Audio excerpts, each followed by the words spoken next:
Hello friends, welcome to Madurai கலை சமையல். இன்றைக்கி என்ன நம்ம பார்க்க போகிறோம்னா, அதாவது துன்பத்தை எப்படி கடக்கணும் அப்படின்ட்டு. அதாவது நம்ம என்ன நினச்சிக்கிறோம், இயல்பாக அடுத்தவங்களை பார்த்தோன்னா அவங்க துன்பம் இல்லாமல் இருக்காங்க, அவங்க ரொம்ப ஹாப்பியாக இருக்காங்க. ஆனால் நம்மளுக்கு தெரியவே தெரியாது, ஒருத்தவங்களை பார்த்து மட்டுமே அவங்க ட்ரெஸ்ஸிங் பண்ணியிருக்க சென்ஸ் அதை வச்சு மட்டுமே நம்ம அவங்களுக்கு துன்பம் இல்லைன்னு சொல்லவே முடியாது. எல்லாருக்குமே ஏதாவது ஒரு வகையில் நம்மளுக்கு மன உளைச்சல், துன்பம் எல்லாம் இருக்கும். ஆனால் நம்ம அதை அவங்க ஷேர் பண்ணுன்றது தேவையில்லை. வெளியில் இருக்கிறப்ப சில பேர் அதை அவங்க மனசுக்குள்ளேயே வச்சுக்குவாங்க.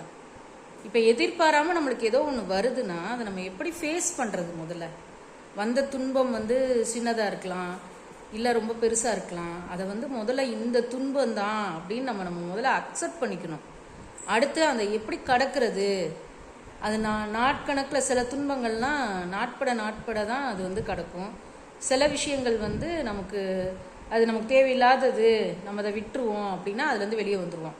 அடுத்து அதை அக்செப்ட் பண்ணிக்கிட்டு அதுலேருந்து எப்படி வர்றது, வெளியே எப்படி வர்றதுன்னு திங்க் பண்ணிட்டோம்னாலே அந்த துன்பத்தை நம்ம பாதி கடந்துட்டோன்னு அர்த்தமாயிடும்.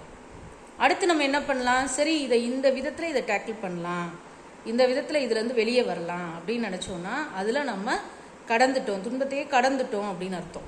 பழைய இதில் இருந்து நம்ம வெளியே வந்துட்டு ஃப்யூச்சரில் அது இப்படி மாறிடுவோம், அப்படி மாறிடுவோம். நம்ம சில டைம் நம்மளே ஒழட்டிகிட்டே இருப்போம், இது இப்படி மாறிடுவோம், அப்படி மாறிடுவோம், இந்த மாதிரி கொண்டு போயிடுவோம்.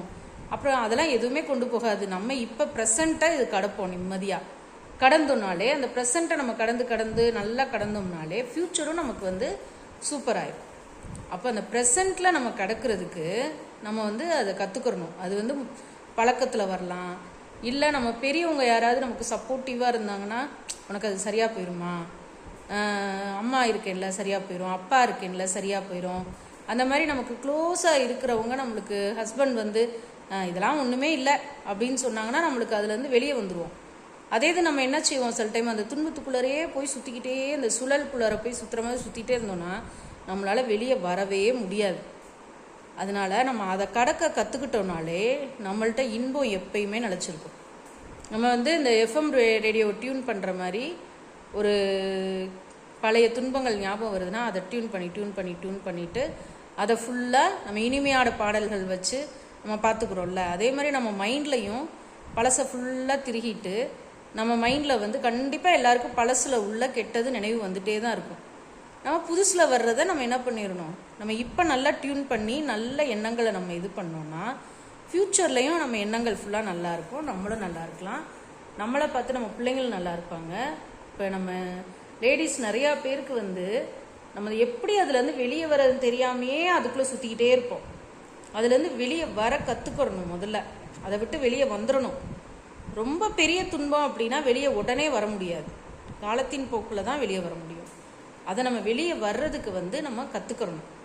கற்றுக்கிட்டாதான் நம்ம சிரிக்க முடியும், நம்மளும் 4 பேருக்கு நடுவில் நம்ம வாழ முடியும். அதுக்காக துன்பம் ஓவராக இருக்குது போல், அதனால தான் நான் இப்படி பேசுகிறேன்னு வச்சுக்காதீங்க. அப்படிலாம் இல்லை.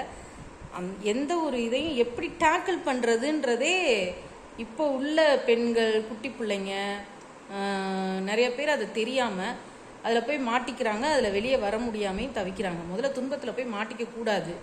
மாட்டிக்கிட்டோன்னா எப்படி வெளியே வர்றது, அதையும் அம்மா அப்பா நம்ம என்ன பண்ணணும்னா பிள்ளைங்களுக்கு கற்றுக் கொடுக்கணும். அப்போ தான் அந்த பிள்ளைங்க அதில் தெளிவுபடுத்தி வெளியே வருவாங்க. பசங்க தெரிஞ்சுக்கிறாங்க. பிள்ளைங்களுக்கு, பெண் பிள்ளைகளுக்கு நம்ம அதை எடுத்து சொல்லணும், எப்படி அந்த பிள்ளைங்க அதை ஹேண்டில் பண்ணணும்.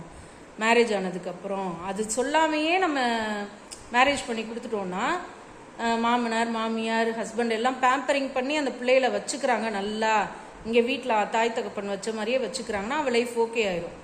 அந்த மாதிரி இல்லைன்னா அந்த பிள்ளை அதை எப்படி டேக்கிள் பண்ணணுன்றதையும் நம்ம கற்றுத்தரணும். அப்போ பெண் பிள்ளைகள் பெற்றவங்களோ, அம்மா அப்பா, அவங்க சித்தி சித்தப்பா எல்லாருமே அந்த பெண் பிள்ளைகளுக்கு கொஞ்சம் கற்றுத்தரணும். இது எனக்கு இன்றைக்கி தோணுது, ஷேர் பண்ணணுன்னு ஷேர் பண்ணிட்டேன். உங்களுக்கு பிடிச்சிருந்துச்சுன்னா லைக் பண்ணுங்கள், ஷேர் பண்ணுங்கள். தேங்க்யூ.